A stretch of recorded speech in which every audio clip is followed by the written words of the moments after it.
Statement showing working capital requirement. So பார்த்தீங்கன்னா வந்துட்டு as usual நம்மளோட ஒர்க்கிங் கேபிட்டல்ன்றது amount which is required for day to day expenses. So operating expenses பிஸ்னஸோட ஆப்ரேஷன்ஸ்க்காக நம்மளுக்கு பணம் தேவைப்படுது. அதுதான் நம்ம என்னன்னு சொல்றோம்னா ஒர்க்கிங் கேபிட்டல்னு சொல்றோம். ஸோ ஒர்க்கிங் கேபிட்டலோட ஃபார்முலா என்னன்னு பார்த்தீங்கன்னா வந்துட்டு கரண்ட் அசட்ஸ் மைனஸ் கரண்ட் லைபிலிட்டிஸா. ஸோ இந்த ஸ்டேட்மெண்ட்லயும் அதை தான் நம்ம வந்துட்டு காமிச்சிருப்போம். இப்போ பார்த்தீங்கன்னா வந்துட்டு ஹெட்டிங் வந்து statement showing working capital requirement, இதுதான் அதோட ஃபார்மேட்டு. ஸோ பார்த்தீங்கன்னா ஹெட்டிங் வந்து மென்ஷன் பண்ணிடணும். ஆஸ் யூஷுவல் நம்ம அக்கௌண்ட்ஸ்ல காமிக்கிற மாதிரி பர்டிகுலர்ஸ் ஒரு காலமோ அமௌண்ட் வந்து 2 காலமோ, இன்னர் காலம் யூஸ்வலா கால்குலேஷன்ஸ்க்கு காட்டுவோம், அவுட்டர் காலம் வந்து ஃபைனல் அமௌண்ட்டை எழுதுவோம். ஸோ நெக்ஸ்ட் பார்த்தீங்கன்னா வந்துட்டு கரண்ட் அசட்ஸ் மைனஸ் கரண்ட் லைபிலிட்டிஸ்னால ஃபர்ஸ்ட் காம்போனண்ட்டை நம்ம என்னன்னு எடுக்கிறோம்னா கரண்ட் அசட்ஸ்னு எடுக்கிறோம். ஸோ கரண்ட் அசட்ஸ்னா usually current assets are those assets which can be converted into cash immediately within one accounting year. So ஒரு அக்கௌண்டிங் இயர்க்குள்ள கன்வெர்ட் பண்ண முடியறது, இமிடியேட்டா கேஷை கன்வெர்ட் பண்ண முடியறத நம்ம என்னன்னு சொல்றோம்னா கரண்ட் அசட்ஸ்னு சொல்றோம். ஸோ அந்த current assets generally cash in hand, cash at bank balance, அதுக்கப்புறம் பார்த்தீங்கன்னா வந்துட்டு ஸ்டாக்னு சொல்லுவோம், இன்வென்ட்ரி. ஸோ அந்த ஸ்டாக்கை வந்துட்டு இங்கே ஒர்க்கிங் கேபிட்டல் ஸ்டேட்மெண்ட் ப்ரிப்பேர் பண்ணும்போது 3 விதமாக நம்ம பிரிக்கிறோம். So raw material, work in progress, அதுக்கப்புறம் வந்துட்டு finished goods. So as raw materials அப்படின்றது சப்ளையர் கிட்ட இருந்து நம்ம வாங்கக்கூடியது அந்த இன்புட்டை. ஸோ அதை வச்சு தான் நம்ம என்ன பண்ண போறோம், ஃபர்தரா ப்ரொடக்ஷன் ப்ராசஸை கேரி அவுட் பண்ண போறோம். ஸோ அந்த ரா மெட்டீரியலை தான் இங்க நம்ம 3 விதமா ரா மெட்டீரியல் ஒன்று கொண்டு வந்திருக்கோம், ஒர்க் இன் ப்ராக்ரஸ்னு ஒன்று கொண்டு வந்திருக்கோம், அண்ட் தென் ஃபினிஷ்டு குட்ஸ்னு கொண்டு வந்திருக்கோம். ஸோ ஃபர்ஸ்ட் காம்பனன்ட் பார்த்தீங்கன்னா உங்களுக்கு ரா மெட்டீரியல் வரும். சப்போஸ் நம்ம கொஸ்டின்ல தியரியில கூட what are the components of working கேபிட்டல்னு கேட்பாங்க. ஸோ காம்பனன்ட்ஸ் ஆஃப் ஒர்க்கிங் கேபிட்டல்னா இதுதான். கரண்ட் அசட்ஸ்ல என்னென்ன காம்பனன்ட்ஸ் என்னென்ன இருக்கோ, அண்ட் தென் கரண்ட் லைபிலிட்டிஸ்ல என்னென்ன இருக்கோ அதை தான் வந்துட்டு காம்பனன்ட்ஸ் ஆஃப் ஒர்க்கிங் கேபிட்டல்னு நம்ம சொல்லுவோம். கரண்ட் அசட்ஸ் காம்பனன்ட்ஸும் கரண்ட் லைபிலிட்டிஸ் உள்ள இருக்கக்கூடிய காம்பனன்ட்ஸையும் தான் நம்ம காம்பனன்ட்ஸ் ஆஃப் ஒர்க்கிங் கேபிட்டல் நம்ம சொல்றோம். ஸோ அடுத்தது பார்த்தீங்கன்னா வந்துட்டு ரா மெட்டீரியல் எடுத்துக்கிறோம் ஃபர்ஸ்ட் ஸ்டாக்ல. அடுத்த ஃபார்ம்ல இருக்கக்கூடியது தான் work in progress. So work in ப்ராக்ரஸ்னா என்னது, செமி ஃபினிஷ்டு குட்ஸ்.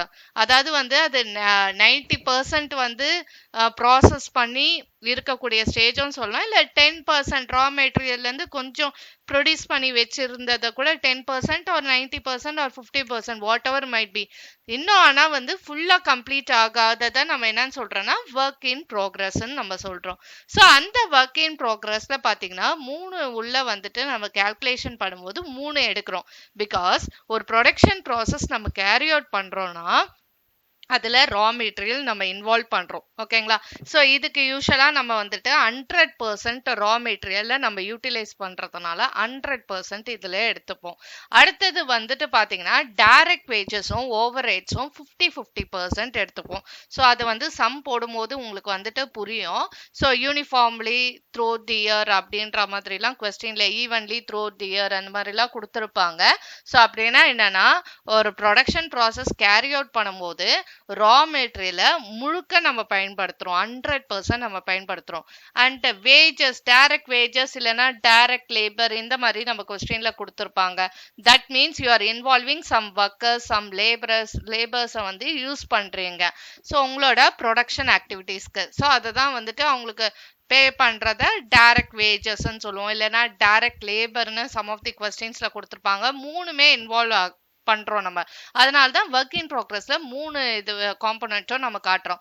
ஓவர் ஹெட்ஸ்னா என்ன அப்படின்னு பார்க்கும்போது அதர் எக்ஸ்பென்சஸ் தான் நம்ம ஓவர் ஹெட்ஸ்னு, whatever the cost are other expenses you are incurring while doing that production process. அந்த ப்ரொடக்ஷன் ப்ராசஸை கேரி அவுட் பண்ணும்போது என்னென்ன எக்ஸ்பென்சஸ் நீங்க இன்கர் பண்றீங்களோ அதை தான் நம்ம வந்து என்னன்னு சொல்றோம்னா அந்த மேனுஃபேக்சரிங் ஆக்டிவிட்டிஸை கேரி அவுட் பண்ணும்போது அந்த எக்ஸ்பென்சஸ் தான் ஓவர் ஹெட்ஸ் அசெட்ஸ் நம்ம சொல்றோம். ஸோ ஆக மொத்தம் மூணுத்தையும் நீங்க வந்துட்டு என்ன பண்ற மாதிரி இருக்குன்னா ஒர்க் இன் ப்ரோக்ரஸ்ல கொண்டு வர மாதிரி இருக்கும். பிகாஸ் ரா மெட்டீரியலும் நீங்க இன்வால்வ் பண்ணி ஆகணும், லேபர் அதை ப்ரொடக்ஷன் பண்ண இன்வால்வ் பண்ணி ஆகணும், எக்ஸ்பென்சஸ் இன்கர் பண்ணி தான் ஆகணும் ப்ரொடக்ஷன் கேரி அவுட் பண்ணும்போது. ஸோ மூணுத்தையும் நம்ம ஒர்க் இன் ப்ரோக்ரஸ் கீழே நம்ம வந்துட்டு கொண்டு வரோம். ஓகேங்களா? ஸோ ரா மெட்டீரியலை மட்டும் நம்ம 100%க்கு எடுத்துட்டு வருவோம். டைரக்ட் வேஜஸும் ஓவர் ஹெட்ஸும் வந்து 50%க்கு எடுத்துட்டு வருவோம். ஸோ அது வந்து ப்ராப்ளம் போடும்போது நம்ம வந்து பெட்டரா அண்டர்ஸ்டாண்ட் பண்ணிக்கலாம். அண்ட் யூஸ்வலி அக்கௌண்ட்ஸ்ல நம்ம வந்துட்டு இது எல்லாத்தையும் ஆட் பண்ணிட்டு என்ன பண்ணுவோம், இங்க வந்துட்டு அவுட்டர் காலம்ல வந்து டோட்டலை தான் காட்டுவோம். ஸோ அந்த மாதிரி நம்ம காட்டணும். அண்ட் தென் நெக்ஸ்ட் பாத்தீங்கன்னா கரண்ட் அசெட்ஸ் கீழே ஒன்னு ரா மெட்டீரியல் ஃபார்ம் ஸ்டாக்லே 3 விதம். ஒன்னு ரா மெட்டீரியல், இன்னொன்னு ஒர்க் இன் ப்ரோக்ரஸ் முடிஞ்சிருச்சு. அடுத்தது வந்துட்டு ஃபினிஷ்டு குட்ஸ். இது மூணாவது காம்பனன்ட் ஸ்டாக் வடிவத்துல இருக்கக்கூடியது. அண்ட் இது வந்து finished குட்ஸ்னா as you know unsold goods. So it has completely 100% நம்ம ப்ரொடக்ஷனை முடிச்சாச்சு. But still it is waiting for the customer delivery. Still you have not yet sold. Even that it has to be stored properly in a warehouse or godown. You have to store them properly and you have to incur some cost for that. You need working capital that time also. So அதனால தான் finished goods கொண்டு வந்திருக்கோம். இது எல்லாமே current assets formல இருக்கக்கூடியது. So அதனால finished goods. இது எல்லாத்துக்குமே கொஞ்சம் கொஞ்சம் calculations நமக்கு இந்த இடத்துல பண்ணுவோம். calculation பண்ணிட்டு இங்க ஃபைனல் அமௌண்ட்டை காட்டுவோம். ஸோ அது வந்து நமக்கு சம் போடும்போது பெட்டரா புரியும். நெக்ஸ்ட் பாத்தீங்கன்னா வந்துட்டு டெட்டாஸ். ஸோ டெட்டாஸ் கூட நம்ம என்ன பண்ணணும்னா வந்துட்டு காமிக்கிற மாதிரி இருக்கும். ஸோ டெட்டாஸ்னா as you know already to some people you would have sold the goods on credit. Sales வந்து கிரெடிட் பேசிஸ்ல பண்ணிருப்போம். ஸோ எல்லாமே என்டையர் 100% கேஷ் பேசிஸ்ல பண்ண முடியாதுல்ல. ஸோ நம்பர் ஆஃப் கஸ்டமர்ஸ் அதிகரிக்கணும் அப்படின்னா கிரெடிட்ல கண்டிப்பா நம்ம வந்துட்டு கூட்ஸை வந்து விற்கிற மாதிரி இருக்கும். ஸோ அந்த டைம் தான் வந்து டெட்டாஸ்ன்ற பர்சன் வந்து they are coming into our business. So அந்த டெட்டாஸும் வந்து you can convert bills receivable debtors. So even that you can convert into cash immediately. So அதுவும் வந்துட்டு நம்ம கரண்ட் அசெட்ஸ் கீழே தான் எடுத்துட்டு வருவோம். அண்ட் தென் வந்துட்டு பாத்தீங்கன்னா cash in hand and at bank.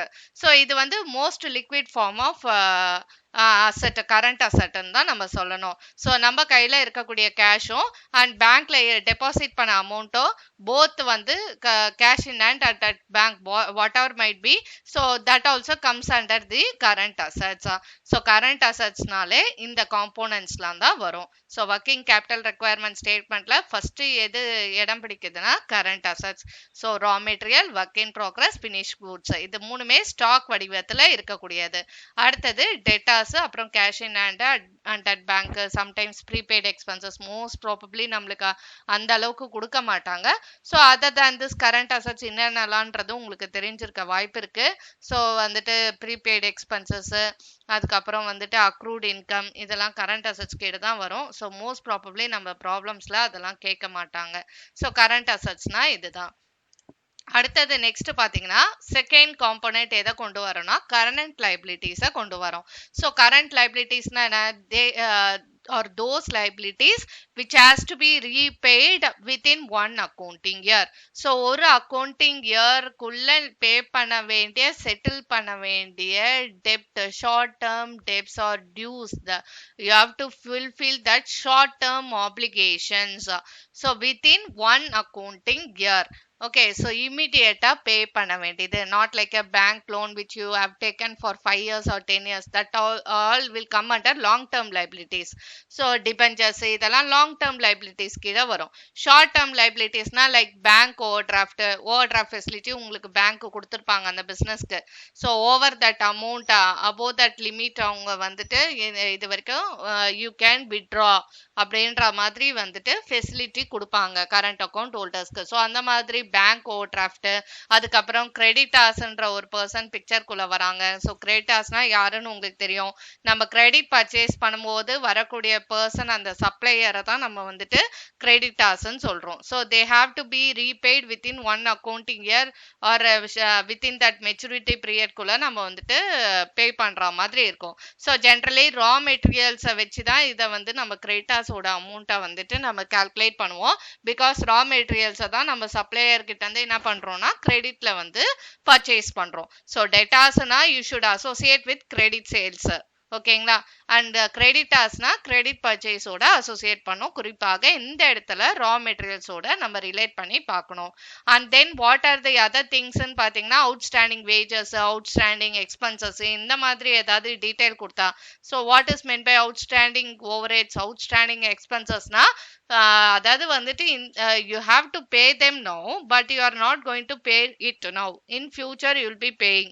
So might be 3 months due, 5 months, 6 months, அந்த மாதிரி you may extend and immediately you are not going to pay but you are going to pay them in future. Okay, so you would have availed the service from them. So வந்து employees கிட்ட இருந்து அவங்களோட சர்வீஸை வாங்கிட்டு இருப்பீங்க, ஆனால் வந்து அவங்களுக்குரிய சேலரிஸை வந்து பே பண்ணியிருக்க மாட்டீங்க. பில்டிங் வந்து யூசேஜ் பண்ணியிருப்பீங்க பட் பில்டிங்கான ரெண்ட் வந்து இப்போ நீங்கள் வந்துட்டு பே பண்ண மாட்டீங்க. ஸோ அந்த மாதிரி இருக்கக்கூடியதை தான் நம்ம என்னன்னு சொல்கிறோன்னா வந்துட்டு outstanding expenses னு சொல்றோம். it can be outstanding rent or outstanding wages, whatever might be. so இதெல்லாம் தான் வந்துட்டு put together bank overdraft அந்த மாதிரி ஏதாவது டீடைல் இருந்தது. இதை தாண்டி வேற எது வரும்னா income received in advance அந்த மாதிரிலாம். ஸோ மோஸ்ட் காம்ப்ளிகேட்டடா நம்மளுக்கு போகாது. இன்கம் ரிசீவ்ட் இன் அட்வான்ஸ்னா என்னன்னா சர்வீஸை வாங்கிட்டு இருப்பீங்க ஆனால் அதுக்கான டிஸ்கவுண்ட்டோ கமிஷனோ இன்கமோ நீங்க வந்து கொடுத்துருக்க மாட்டீங்க. அதுவும் வந்துட்டு you have got the application to do in future. So அந்த மாதிரி இதெல்லாம் வந்துட்டு மோஸ்ட்லி கேட்க மாட்டாங்க. மெஜாரிட்டி ஆஃப் தி திங் எது வரும்னா கிரெடிட்டாஸும் அதுக்கப்புறம் அவுட்ஸ்டாண்டிங் வேஜஸும் தான் நம்மளுக்கு வரும். ஸோ இதுதான் நம்மளோட கரண்ட் லைபிலிட்டிஸா இருக்கும். ஸோ இந்த மாதிரி நம்ம என்ன பண்ணோம்னா அசட்ஸ்லாம் என்னென்னலாம் இருக்கோ அது எல்லாத்தையும் நம்ம என்ன பண்ணணும், டோட்டல் பண்ணிட்டு கரண்ட் அசட்ஸ் ஏன்னு காட்டணும். அடுத்தது வந்துட்டு கரண்ட் லைபிலிட்டிஸ் என்ன பண்ணுவோம், பின்னு காட்டுவோம். தென் ஒர்க்கிங் கேபிட்டல் பார்த்தீங்கன்னா இந்த ஏ மைனஸ் பி, அதாவது இந்த அமௌண்ட்டோட இந்த அமௌண்ட்டை நீங்கள் சப்ராக்ட் பண்ணிங்கன்னா you will be getting working capital அமௌண்ட்டா.